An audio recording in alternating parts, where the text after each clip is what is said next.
introduire ce moment, nous voulons juste lire un texte dans le psaume 17, juste quelques versets. Prière de David. Éternel, écoute la droiture, sois attentif à mes cris, prête l'oreille à ma prière faite avec des lèvres sans tromperie. Que ma justice paraisse devant ta face, que tes yeux contemplent mon intégrité. Tu sondes mon cœur, si tu le visites la nuit, si tu m'éprouves, tu ne trouveras rien. Ma pensée n'est pas autre que ce qui sort de ma bouche. À la vue des actions des hommes, fidèle à la parole de tes lèvres, je me tiens en garde contre la voix des violents. Oui, bien-aimé, ce psaume que David exprime au Seigneur, il exprime ici son attachement à Dieu. Il exprime ici sa fidélité au Seigneur.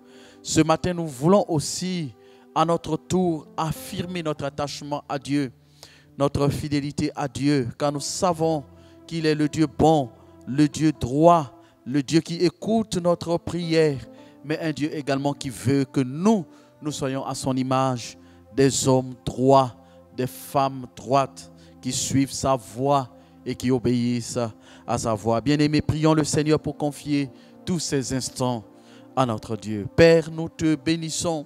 Toi dont le nom est élevé, toi dont le nom est grand.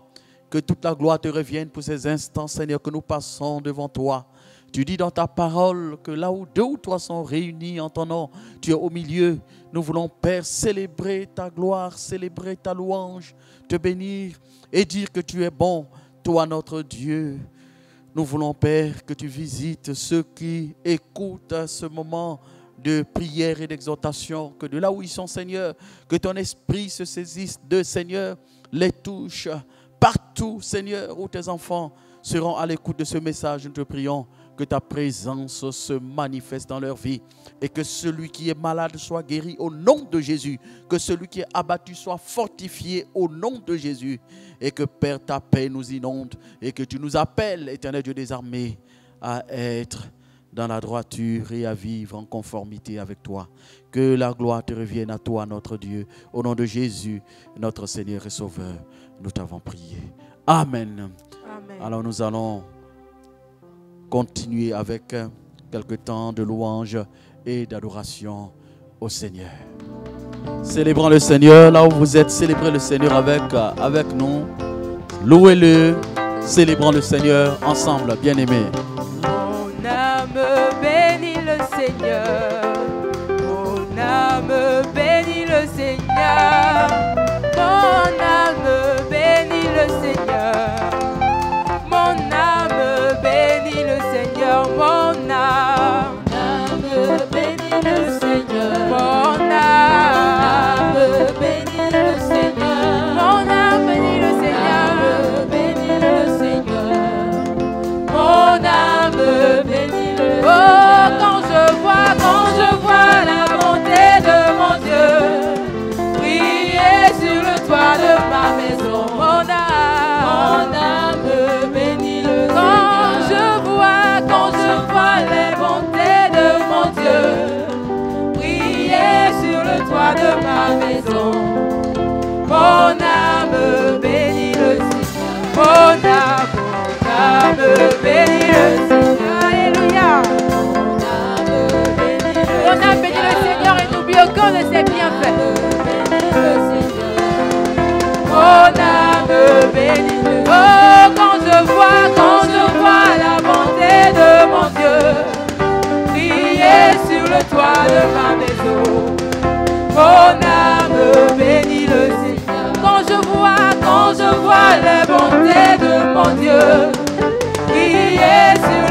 le billes de bois dans ses mains, les océans, les mers dans ses mains, le monde entier dans ses mains.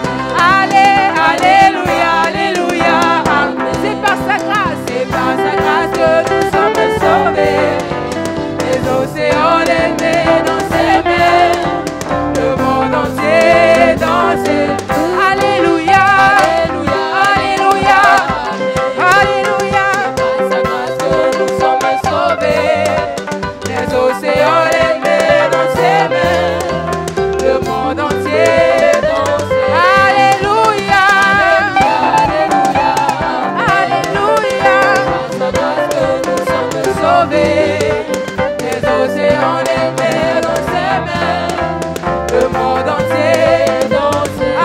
Alléluia, alléluia, alléluia, amen. C'est par sa grâce que nous sommes sauvés. Les océans, les mers dans ses mains, le monde entier dans ses mains. Alléluia, nous bénissons le nom du Seigneur, nous bénissons le nom de notre Dieu. Bien-aimés, nous voulons prendre ensemble, entonner ensemble ce cœur qui dit il y a un nom. Ce nom fait des merveilles. Dans une position de prière, nous allons nous approcher de Dieu et chanter ce cœur.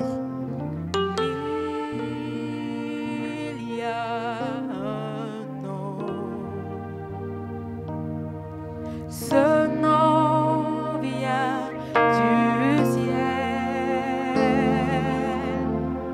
Ce nom fait des merveilles. Ce nom, c'est Jésus. Il y a un nom. Il y a un nom.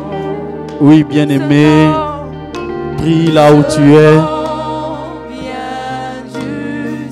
Pense à la puissance de son nom, le nom de Jésus.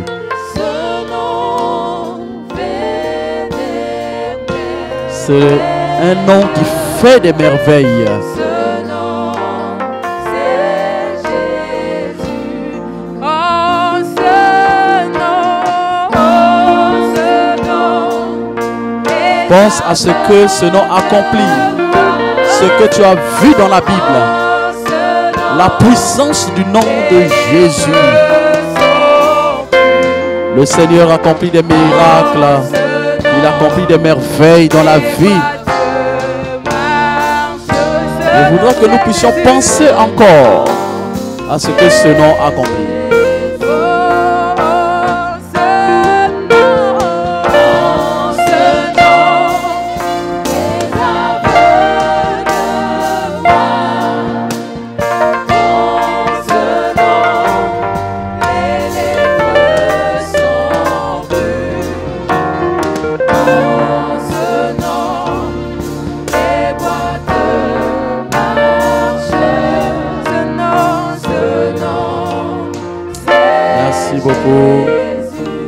De là où vous êtes, bien-aimés, pensez à ce nom, Jésus. Vous avez accepté Jésus comme Seigneur et votre Sauveur. Pensez à tout ce que vous avez appris de lui dans la Bible, à tout ce que vous savez que Jésus-Christ a accompli. Bien-aimés, approchons-nous ce matin avec toute cette connaissance que nous avons du nom de Jésus. Jésus est-il incapable d'agir aujourd'hui? Bien-aimé, il est celui qui agit. Adore le Seigneur. Adore le Seigneur là où tu es. Adore le Seigneur là où tu es. Loue le Seigneur Jésus là où tu es. Loue-le. Loue le Seigneur. Loue le Seigneur. Bénis son nom. Élève son nom. Élève le nom de Jésus. Il est celui qui accomplit des merveilles dans ta vie, dans la vie de ta famille, dans la vie de tes enfants, dans la vie de ton époux, de ton épouse. Il est celui qui a agi. Si jusqu'aujourd'hui nous sommes en vie, c'est par sa grâce. Tu sais par combien d'accidents es-tu passé, où Dieu t'a relevé, il t'a saisi par ta main droite. Par sa main droite, et tu es sorti indemne des situations difficiles. Tu sais combien de fois tu es passé par les hôpitaux et tu es sorti de là sans égratignure. Oui, bien-aimé, nous avons toutes les raisons aujourd'hui de bénir le nom de Jésus. Là où tu es, bénis le nom du Seigneur. Bénis le nom de Jésus. Bénis le nom de Jésus. Élève-le. Élève-le. Si tu penses que tu n'as aucune raison de louer le Seigneur, loue le Seigneur à cause de tes enfants, à cause de ta famille, à cause de tout ce que tu as aujourd'hui comme grâce. Bénis le Seigneur. Bénis le Seigneur pour ta vie. Bénis le Seigneur pour la Côte d'Ivoire. Bénis le Seigneur de ce qu'il maîtrise la situation en Côte d'Ivoire. Bénis le Seigneur de ce que Dieu est le maître des temps et des circonstances. Il est celui qui maîtrise la situation en Côte d'Ivoire. Il est celui qui donne la sagesse aux autorités. Il est celui qui conduit les responsables dans la prise des décisions concernant la gestion de ces temps difficiles. Nous bénissons le Seigneur. Père, nous te bénissons. Nous élevons ton nom parce que nous voyons que tu es présent. Nous voyons que tu es là dans la vie de tes enfants. Et nous voyons, Père, que tu es au cœur de nos vies. Merci de ce que tu donnes ton souffle nouveau à tes enfants, le souffle nouveau à ton Église, le souffle nouveau à ton peuple, Seigneur, afin qu'ils puissent te connaître davantage, se rapprocher davantage de toi. Oui, Seigneur, nous avons cette grâce et cette opportunité de prier et de venir à toi. Père, que toute la gloire soit à toi, parce que tu es le Dieu vivant qui bénit, qui nous bénit en ce moment et qui bénit tous ceux qui nous écoutent, qui bénit tous ceux qui sont au loin, qui écoutent, Seigneur, ce message. Que toute la gloire soit à toi, parce que tu es bon au nom de Jésus. Que ton nom soit célébré, Jésus. Amen. Amen. Amen. Je bénis le Seigneur, bien-aimé, pour cette grâce que nous avons de communiquer par ces moyens de la technologie que Dieu a permis aux personnes intelligentes de mettre en œuvre pour que nous puissions communiquer de là où vous êtes. Nous sommes ici en Côte d'Ivoire, à Cocody, à l'église USO, et nous voulons partager un thème qui, je pense, va nous faire du bien. Un thème qui va nous encourager et va nous remettre à notre place de chrétiens pour suivre le Seigneur et marcher avec le Seigneur jusqu'au bout. Vous savez, bien-aimés, nous sommes dans un moment de crise et ce moment de crise se trouve diversement vécu. Il y en a qui sont en train de se plaindre des mesures que, bon, on parle de confinement, on n'a plus toute notre liberté, toute la liberté que nous avions d'aller ça et là comme nous avions l'habitude de le faire. Il y en a, lorsque le travail finit, le service finit, ils ont l'occasion d'aller dans certains milieux qu'on appelle des after-work, où ils restent là-bas de 18h à 20h avec des amis en train de boire, en train de manger et de parler de tout et de rien. Il y en a qui s'en vont dans des boîtes de nuit, il y en a qui s'en vont dans des maquis, il y en a qui vont s'affairer à autre chose. Autre chose.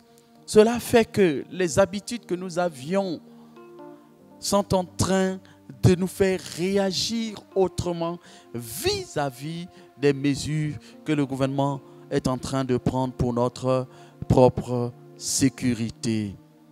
Alors, ça c'est une première chose, mais une deuxième chose, bien-aimés, la situation que nous sommes en train de vivre et de traverser est une situation difficile que nous n'avions jamais imaginé qu'un jour, le monde sera dans des situations de confinement, malgré toute cette liberté, toutes les libertés qui se trouvent désignées, écrites dans des documents, dans des chartes, dans la charte de l'ONU, dans la constitution des États, la liberté. Tu peux te lever, aller dans la rue, te mettre à crier, te mettre à boire comme tu veux parce que tu es libre. Mais nous voyons qu'aujourd'hui, les événements font que toutes ces libertés sont aujourd'hui confinées. Toutes ces libertés sont mises en quarantaine. Toute la liberté que les gens avaient de faire tout ce qu'ils voulait. Toutes ces libertés sont aujourd'hui entre griffes, confisquées. Ces libertés sont confisquées. Parce que, bien-aimés, il y a un véritable danger. Ce matin, je voulais parler d'un thème qui s'intitule « Tout est vanité ». Tout est vanité.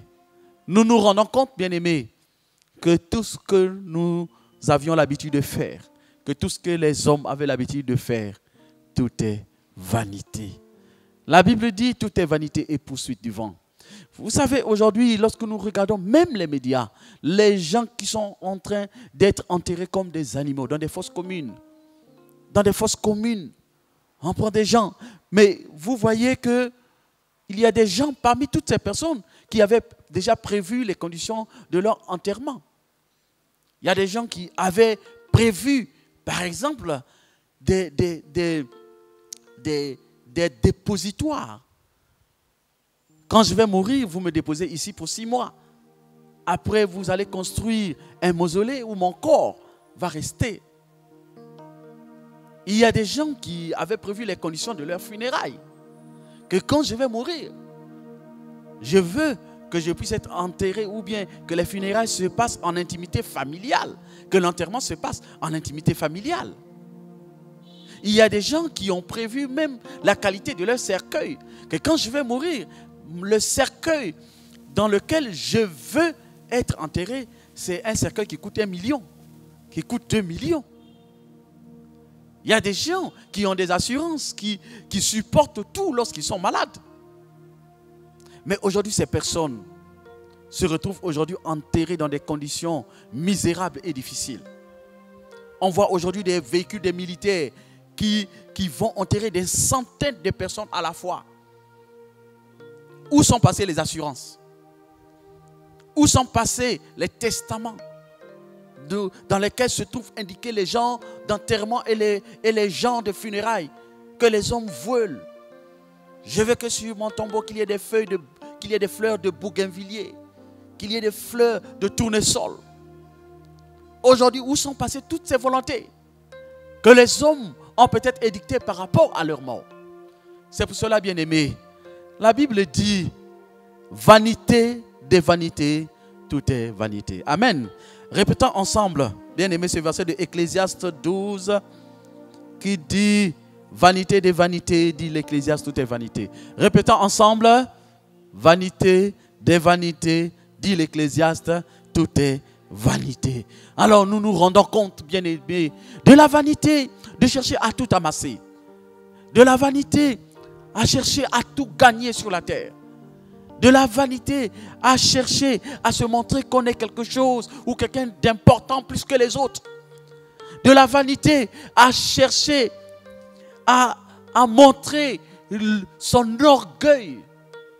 Bien-aimé, aujourd'hui il y a des personnes très importantes, plus importantes que nous, peut-être qui sont en train de mourir, des personnes qui sont en train d'être enterrées dans des fosses communes, mais peut-être hier qui se vantaient de tout ce qu'ils avaient. Peut-être aujourd'hui, ils sont partis, ils ont laissé des millions et des milliards dans leur compte, tués par un petit virus qui sème la terreur dans le monde entier. Bien-aimés, vanité des vanités, dit l'Ecclésiaste, tout est vanité. Tout est vanité. Cela doit nous amener à réfléchir sur notre vie. Cela ne sert à rien de s'enfler d'orgueil. Cela ne sert à rien de se faire voir comme si l'on était le plus important. Cela ne sert à rien de chercher à marcher sur les autres comme si on va rester éternel sur cette terre. Cela ne sert à rien de vouloir amasser les choses sur cette terre comme si cette terre était notre destination finale. Bien-aimés, à quoi ressemble cette vie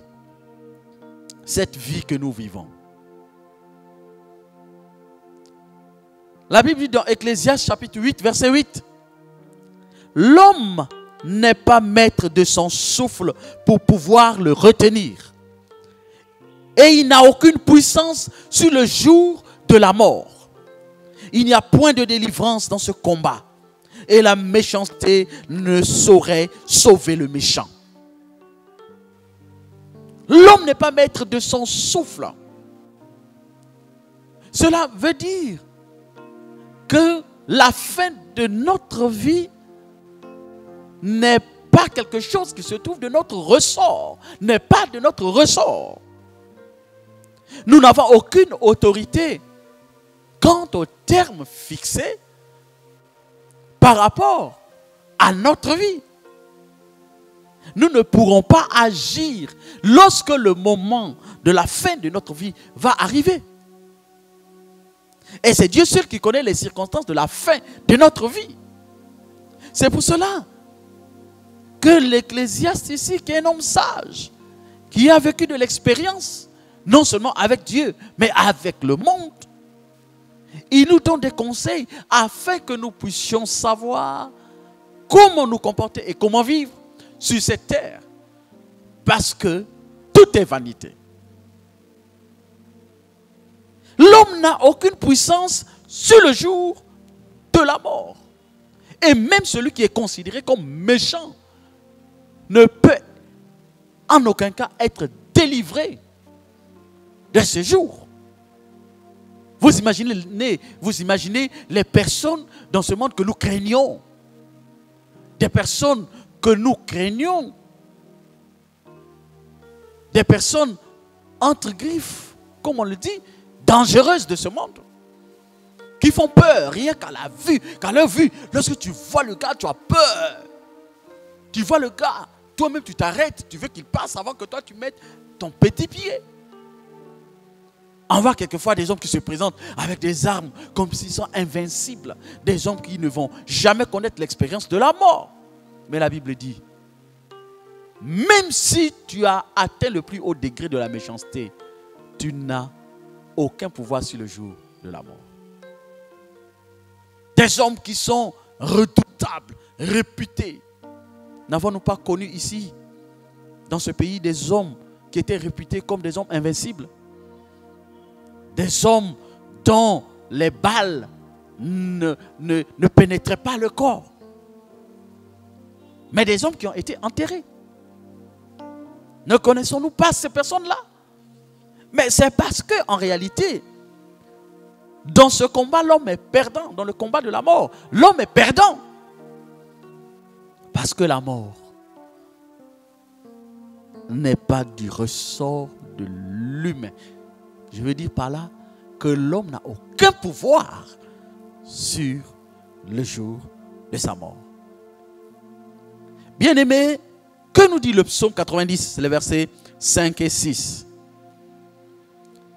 Tu les emportes semblables à un songe qui, le matin, passe comme l'herbe. Elle fleurit le matin et elle passe. On la coupe le soir et elle sèche.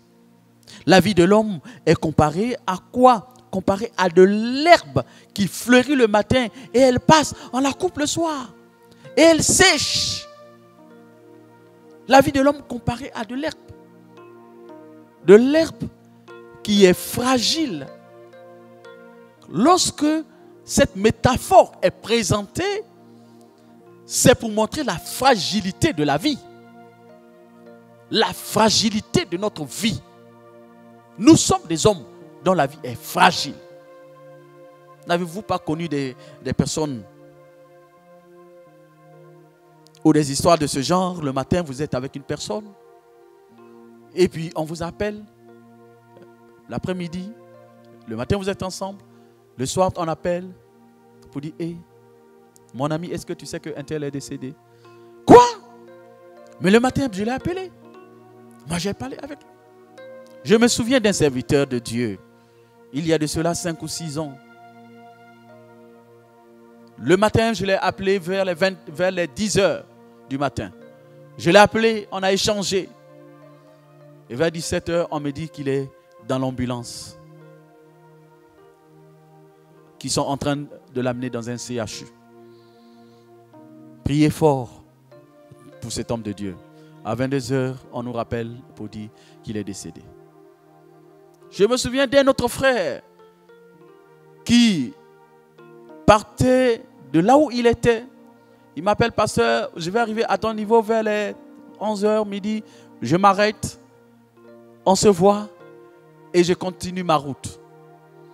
2 heures après, on m'appelle pour me dire que le frère a fait un accident et qu'il est resté dans cet accident.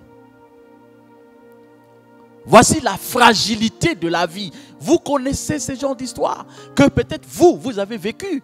Peut-être que vous étiez dans un véhicule et vous êtes sorti sans égratignure ou bien peut-être avec des dommages. Mais vous êtes passé à côté de la tombe. Celui qui est passé à côté de la tombe, il connaît la fragilité de la vie. Il connaît la fragilité de la vie. Que la vie peut basculer d'un moment à un autre. C'est pour cela, le psalmiste, le psaume de Moïse dit que la vie est semblable à de l'herbe. À de l'herbe coupée, elle sèche le soir. De l'herbe bien-aimée. Ne nous comportons pas comme si notre vie est comme du diamant ou de l'airain, comme du cuivre, comme un métal dur, bien-aimé. Et même ces métaux ont des choses qui les cassent. Comportons-nous en connaissance de cause, parce qu'étant conduit par la sagesse de Dieu qui présente la vie comme de l'herbe. Comment, après avoir compris toutes ces choses, que tout est vanité, bien-aimé, comment se comporter? Je voudrais apporter le conseil de la Bible qui nous permet de voir deux directions, deux grandes directions qui peuvent pour nous aujourd'hui constituer des conseils également pour la gloire de notre Dieu. Nous connaissons, bien-aimés, dans la Bible, la parabole du mauvais riche. Le mauvais riche est un homme qui, comme l'évangile dit, c'est un homme qui a travaillé et qui a amassé ses biens et qui a commencé à raisonner en lui-même. Mes terres ont donné, je suis devenu riche, j'ai gagné beaucoup d'argent. J'abattrai mes greniers, j'en bâtirai de plus grands. J'y amasserai toute ma récolte et tous mes biens. Et je dirai à mon âme, tu as beaucoup de biens en réserve. Tu as beaucoup de biens en réserve pour plusieurs années. Repose-toi, mange, bois et réjouis-toi. Mais Dieu lui dit, insensé, cette nuit même ton âme te sera redemandée. Et ce que tu as préparé, pour qui cela sera-t-il? Quelquefois, bien-aimés, nous nous comportons comme ce mauvais riche. Le mauvais riche ne pense qu'à lui-même. Le mauvais riche donne l'exemple d'un homme égocentrique qui ne pense qu'à ses propres intérêts, qui ne pense qu'à lui-même. Il n'y a pas de la place pour les autres. L'homme égocentrique ne pense qu'à lui-même. Regardez dans les versets bibliques comment est-ce que le pronom personnel « je » est utilisé à maintes reprises, ou bien moi, mon âme, moi, j'abattrai, j'en bâtirai, je dirai à mon âme, repose-toi, mange, réjouis-toi. Tout est centré sur lui-même. Il ne vit que pour lui-même. Vous savez, bien-aimés, c'est l'une des choses que le Seigneur Jésus est venu bannir, il est venu enlever l'égocentrisme. Dieu n'a pas pensé à lui-même, mais Dieu a pensé à nous. C'est quand nous étions encore pécheurs que Dieu a pensé à nous. Nous vivons souvent dans un égocentrisme tel que les autres n'ont pas de place autour de nous. Bien-aimé, ces temps difficiles ont commencé. Tu as pensé à qui? Est-ce que tu as pensé à appeler un frère? Comment tu vas? Est-ce que toi qui as un peu plus d'argent et des moyens, est-ce que tu as pensé à une sœur qui n'a pas de moyens? Il y a des gens qui sont partis dévaliser des supermarchés. En un seul coup, ils ont dépensé 300 000, 400 000, 500 000. C'est bien beau. Je ne te reproche pas cela. Mais est-ce que tu as pensé à un faible qui est à côté de toi? Est-ce que tu as pensé à un homme qui n'a rien?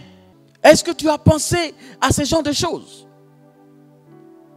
Bien-aimés, le Seigneur ne nous appelle pas à l'égoïsme ou à l'égocentrisme.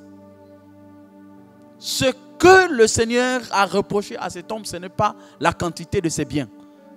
Ce n'est pas la quantité de ses richesses. Mais c'est l'attitude qu'il a eue face à ses richesses. Quelle est notre attitude aujourd'hui? Et cette attitude, nous voyons cela exactement dans la Bible. Lorsqu'il s'agissait de voir avec le jeune homme riche. Qu'est-ce que le Seigneur a dit au jeune homme riche? Le Seigneur lui a dit, si tu veux être parfait, Matthieu 10, 21, Jésus lui dit, si tu veux être parfait, va, vends tout ce que tu possèdes, donne-le aux pauvres et tu auras un trésor dans le ciel. Puis viens et suis-moi. Le jeune homme riche qui a accompli la loi. Il dit, depuis sa jeunesse, il observe la loi de Dieu. Il observe, il applique, il met en pratique ce que Dieu dit. Mais il veut entrer dans le royaume des cieux. Le Seigneur le regarde et l'a apprécié. Mais le Seigneur lui a dit, si tu veux avoir une place dans le ciel, va, vends tout ce que tu as, distribue-le aux pauvres et tu auras un trésor dans le ciel. Puis viens et suis-moi. Ah. Puis viens et suis-moi. Une chose difficile pour ce jeune homme riche à accomplir. Parce que sa vie était basée sur le matériel. Sa vie était basée sur ses biens. C'est vrai qu'il respectait la loi de Dieu. Mais le texte biblique montre qu'il avait plus confiance en ses biens qu'en Dieu. Parce que il se disait, mais comment est-ce que je peux vivre si je distribue mes biens? Mais n'y a-t-il pas eu des gens dans la Bible qui ont commencé eux-mêmes, après avoir reçu le Seigneur, à distribuer leurs biens pour montrer effectivement qu'ils étaient convertis, qu'ils ont reçu l'Esprit de Dieu, qu'ils ont commencé à suivre le Seigneur? Dans ce cadre, nous pouvons donner l'exemple de Zachée. Zachée a reçu le Seigneur. Il a vu qu'il ne méritait pas de recevoir le Seigneur dans sa vie. La repentance a suivi. Zachée a distribué ses biens à tous ceux à qui il avait causé du tort. Voici un exemple de repentance d'un homme qui avait aussi beaucoup de biens, mais qui s'est mis à la suite du Seigneur, qui a suivi le Seigneur. Bien-aimés, nous avons besoin de comprendre ces choses. Le Seigneur ne reproche pas à quelqu'un le fait d'être millionnaire, milliardaire. Mais que fais-tu de tes biens? Que fais-tu de ce que tu as comme richesse? Pour aller vers la fin de ce message, bien-aimés, ayant compris que tout est vanité, voici ce que l'apôtre Paul donnait comme conseil à Timothée pour qu'il parle à ses fidèles. 1 Timothée chapitre 6 verset 17. Recommande aux riches du présent siècle de ne pas être orgueilleux et de ne pas mettre leur espérance dans les richesses incertaines, mais de la mettre en Dieu qui nous donne avec abondance toutes choses pour que nous en jouissions. Recommande-leur de faire du bien, d'être riches en bonnes œuvres, d'avoir de la libéralité, de la générosité et de s'amasser ainsi pour l'avenir un trésor placé sur un fondement solide afin de saisir la vie véritable. Amen. Voici ce que le Seigneur dit ici. Recommande aux riches du présent siècle, ceux qui ont de l'avantage, pour ce qui concerne le bien matériel, la richesse, de l'argent. Il y en avait aussi à l'église primitive. Mais la recommandation à leur endroit, c'est de ne pas être orgueilleux. Parce que, bien aimé, nous venons de voir, tout est vanité. Pourquoi sert-il à un homme d'être orgueilleux si tout disparaîtra un jour? Si nous sommes appelés à tout laisser un jour. De ne pas mettre leur espérance dans des richesses incertaines. Ces richesses ne nous poursuivront pas un jour. Si la richesse poursuivait des hommes bien-aimés, il y a des gens qui n'allaient pas mourir. Il y a des gens qui allaient être enterrés avec tous leurs biens, avec de l'or et de l'argent dont ils disposent. Mais de mettre leur confiance en Dieu. Je parlais tout à l'heure des gens qui ont les assurances les plus garnies, où il y a plus d'avantages dans ce monde.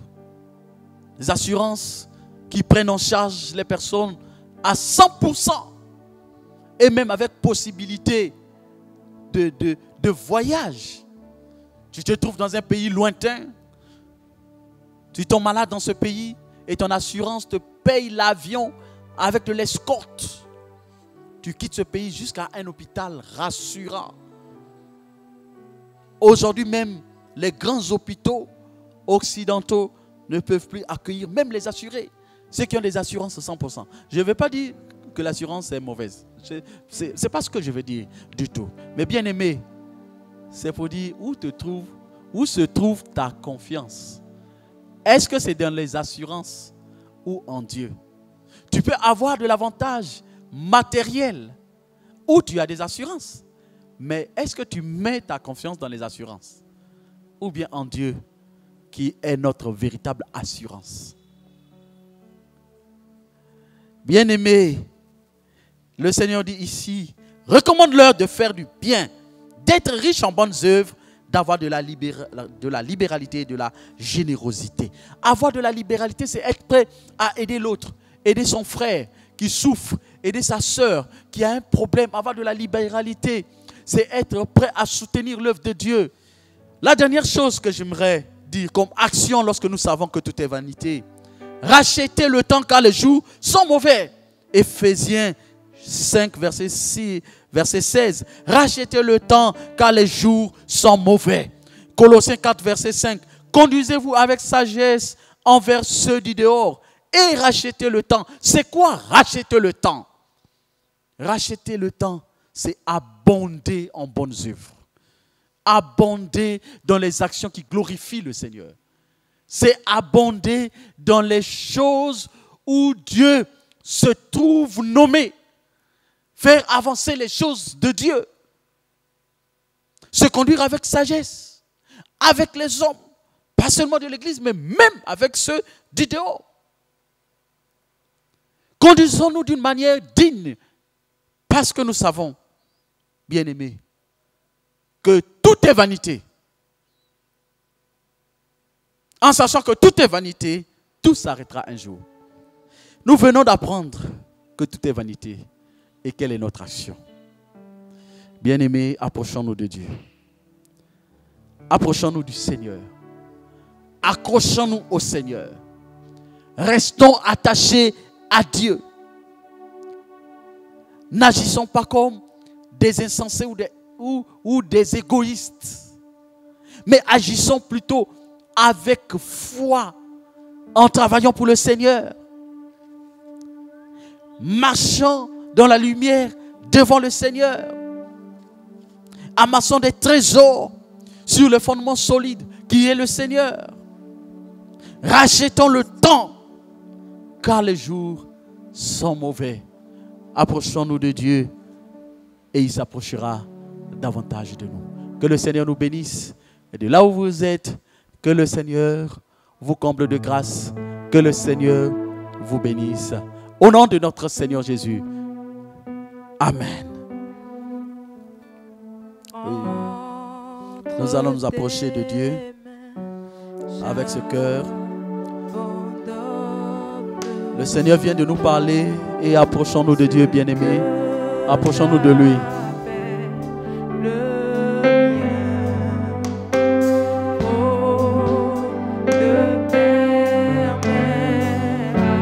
Entre tes mains, j'abandonne. Tout est vanité. Je veux m'abandonner entre tes mains, Seigneur.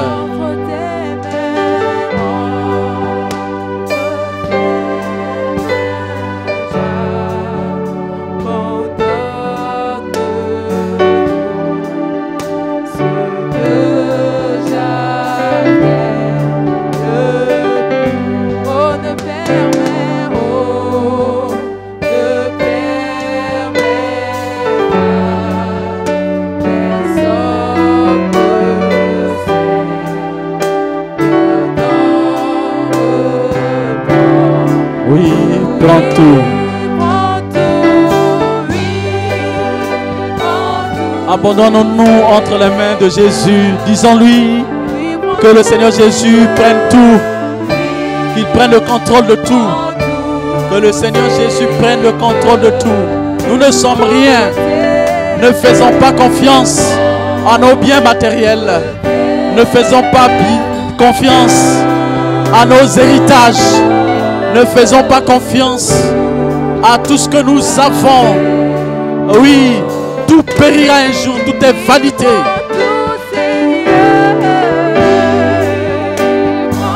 Oui, prends tout, Seigneur.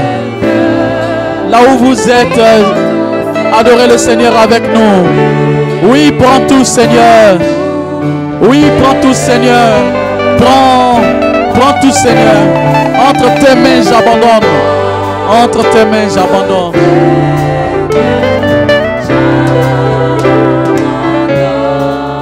Nous continuons avec la musique. Nous continuons avec la musique.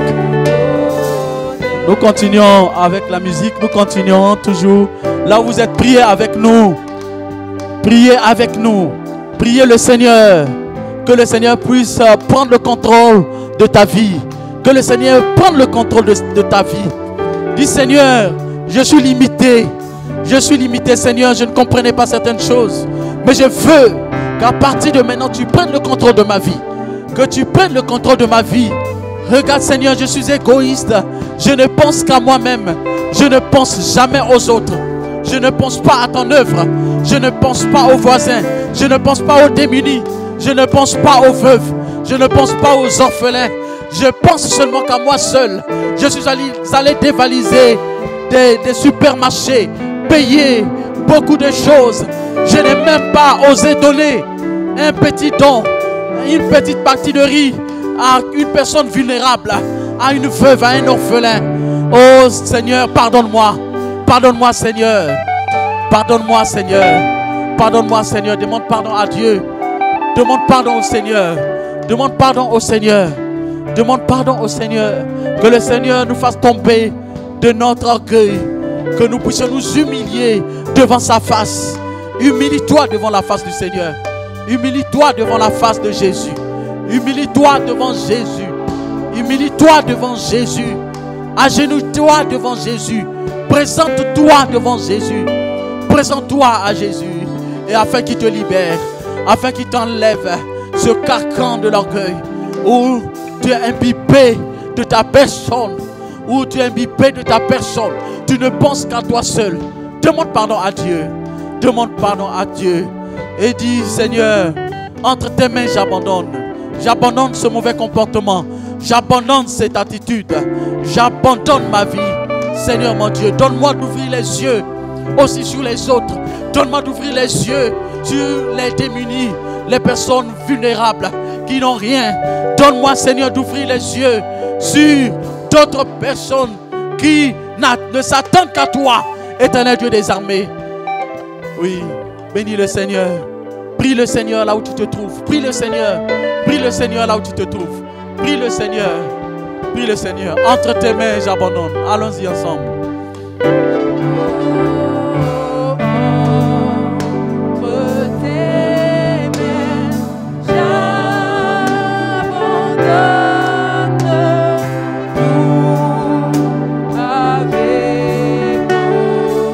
Nous allons prier afin que Dieu fortifie l'église en Côte d'Ivoire. Que Dieu fortifie l'église. Que l'église soit fortifiée. Que les enfants de Dieu soient fortifiés. Que même les païens puissent retrouver la paix que Dieu donne. Que Dieu touche. Que Dieu les touche dans cette période critique. Que Dieu touche les païens. Que ceux qui n'ont pas fait la paix avec Dieu, qui découvrent qui est Jésus, qu'ils voient la bonté de Jésus et qu'ils comprennent que c'est le Seigneur qui les a gardés jusqu'ici. Prions pour ces personnes. Prions pour ces personnes. Prions pour les chrétiens qui soient réconfortés dans leur foi, déterminés à suivre le Seigneur Jésus, et que les païens soient touchés par l'évangile et par la grâce du Seigneur, par la puissance de Jésus. Prions le Seigneur, bien-aimé. Prions le Seigneur. Prions le Seigneur. Éternel Dieu, nous te prions pour les chrétiens qu'ils soient réconfortés, qu'ils soient régaillardis dans leur foi. Au lieu, Seigneur, d'être squelettiques, d'avoir une foi squelettique, Père, mais qui sortent de cette épreuve, réconfortés et régaillardis par ta présence. Éternel Dieu des armées, merci parce que c'est toi qui encourage la foi de ton peuple, qui encourage la foi de tes enfants. Nous te prions, Seigneur, d'accorder la grâce, d'accorder la foi à ton peuple. Oh Seigneur, écoute notre prière.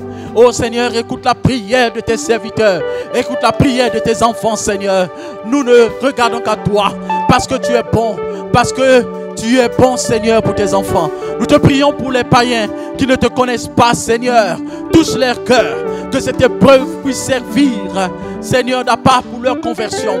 Qui se donnent à toi. Qui croient en ta puissance. Qui croient, Seigneur, la puissance de Jésus qui est capable de tout changer. Qui t'accepte comme Seigneur et Sauveur.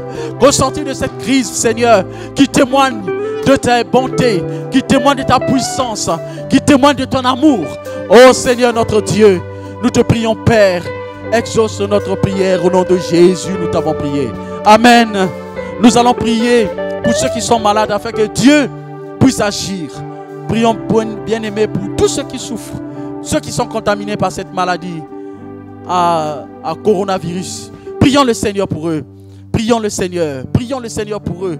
Prions le Seigneur, que le Seigneur les touche. Seigneur, nous te prions de toucher tous les malades là où ils se trouvent. À commencer par la Côte d'Ivoire, Seigneur, dans tous les pays africains, que tous ceux qui sont affectés par cette maladie, nous te prions de les toucher et de les guérir au nom de Jésus. Ô Éternel, que ceux qui sont malades en Europe, aux États-Unis, en Chine, en Asie, nous te prions, Père, que ta grâce, Seigneur, puisse inonder tous ces pays. Père, notre Dieu, guéris tous ceux qui sont malades. Nous croyons, Seigneur, conformément à tes promesses. Tu as dit dans ta parole que c'est par tes meurtrissures que nous sommes guéris et par le sang de l'agneau. Tu as dit qu'ils l'ont vaincu à cause du sang de l'agneau. Ils ont vaincu le malin à cause du sang de l'agneau. Oui, Père, merci, parce que tu es bon. Tu es le Dieu de grâce et de gloire. Que toute la gloire te revienne au nom de Jésus. Amen. Nous allons prier pour le dernier sujet. Contre les œuvres des ténèbres, les œuvres des malins, les œuvres du malin, les œuvres du diable qui amplifient cette maladie. Nous nous opposons contre les œuvres du diable afin que le Seigneur puisse triompher des œuvres du diable. Prions le Seigneur bien-aimé. Prions le Seigneur, nous te prions Seigneur, que toute œuvre du malin qui amplifie cette maladie soit freinée au nom de Jésus. Nous repoussons les œuvres du diable. Nous repoussons les œuvres des démons. Nous repoussons les œuvres des ténèbres qui veulent, Seigneur, mettre des ténèbres sur toute la terre. Père, nous te prions que toute œuvre de l'ennemi soit repoussée dans le nom de Jésus. Nous écrasons toutes les forces du diable qui veulent mettre la désolation partout. Oh Seigneur, qu'ils soient surpris par ta puissance, qu'ils soient surpris par ton autorité, qu'ils soient surpris par ta présence, Seigneur, qui transforme toutes choses. Père, guéris les malades. Père, repousse les actions du malin. Et que Seigneur, le malin soit dans l'enterrement. Parce que toi, tu te lèves. Tu te lèves, Seigneur, comme le véritable guerrier qui change les choses. Nous avons vu, Seigneur, dans notre vie ce que tu as fait. Et nous avons vu dans la Bible ce que tu as accompli, Seigneur. Nous voyons ce que tu as accompli dans la vie de nos bien-aimés. Nous te prions, Seigneur, afin que les œuvres du diable soient repoussées. Que le diable soit repoussé. Que le diable soit repoussé. Que ses œuvres soient repoussées. Que ses œuvres soient repoussées. Nous prions contre tous ces argents qui se lèvent. Que ce soit les sorciers, les occultistes, les démoniaques, Seigneur, ceux qui pratiquent la science occulte. Nous repoussons leurs œuvres dans le nom de Jésus. Nous libérons l'atmosphère spirituelle de la Côte d'Ivoire afin que, Père, tout puisse se faire selon ta volonté. Seigneur notre Dieu, agis, agis, Père. Nous nous attendons à toi, Seigneur. Merci parce que tu es bon, toi qui exauces notre prière. Que toute la gloire te revienne à toi, Seigneur. Nous voulons te célébrer pour te dire merci pour ce moment de culte que tu as rendu possible. Vous qui nous avez suivis de loin, nous voulons vous dire merci parce que nous étions ensemble en communion avec vous. Nous étions ensemble. Nous voulons bénir le nom de notre Dieu qui a permis cette communication et cette communion. Que le nom de notre Dieu soit béni. Nous voulons acclamer le Seigneur. Acclamons le Seigneur là où vous êtes. Acclamez le Seigneur. Acclamons notre Dieu pour ce moment qu'il a rendu possible. Alors nous allons chanter un dernier chœur pour nous séparer. Pour dire quand je vois la bonté de mon Dieu briller sur le toit de ma maison, mon âme bénit le Seigneur. Mon âme bénit le Seigneur parce que je connais ton plan et ta volonté, Seigneur. Tout est vanité. Je serai victorieux avec le Seigneur en découvrant sa volonté.